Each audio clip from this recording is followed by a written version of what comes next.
This tale begins in 1883 at an old ranch near Eagle Creek, Arizona. Two unsuspecting ranchers left to check their herd one fateful day. Their wives remained home, blissfully unaware of the horror brewing outside. Suddenly, a frenzy of alarmed barking from their dogs, followed by an agonizing scream, shattered the tranquility. One of the women who was inside the cabin rushed to the window. Her gaze met with the sight of a monstrous reddish beast led by a devilish creature upon its back. Fear gripped her as she locked her front door, waiting anxiously for the men to return. Little did she know it was the last she would see of her friend, who was trampled to death in the chaos outside. As the two men returned home with dogs still on edge, they observed what looked like a woman's body with torn and blood-soaked rags left for clothes. The men's hair stood on end after coming to the realization that the body of the woman was the wife of one of the men. A foul smell continued to slowly dissipate through the dry desert air and stirring dust. When picking up what was left of her body at the ranch by the broken fence, footprints were noticed. As they followed the trail of footprints, the smell became stronger, and a sting of dust filled the air. The footprints were being blown away by the wind as the sun was beginning to set. At the last moment, it said, one man saw some matted red hair of the beast lingering on some bushes.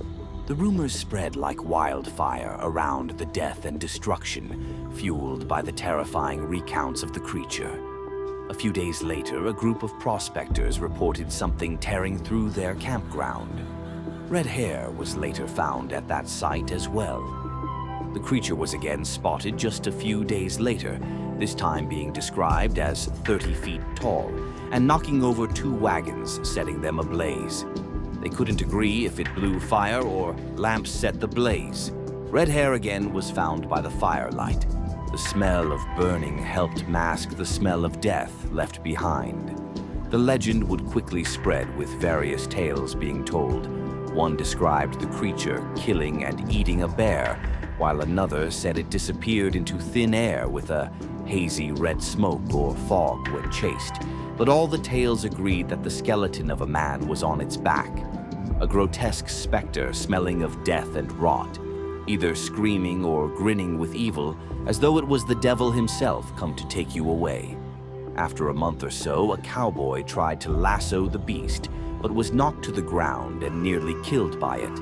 Not before seeing the figure on the back was a skeleton, and the beast, a black and dark, red-colored camel. A few months later, a group of 5 men shot at the beast, missing the camel but shooting the head of the skeleton off, finding some patches of hair and sun-dried skin still attached to the skull. Amidst the tranquility of that day and the months to follow, whispers, rumors, sightings, and the legend grew. The two figures basically being identified: the beast, a camel, and rider, a skeleton, mysteriously left wandering together in the hot days and cold nights of the vast Arizona desert and all its dark canyons.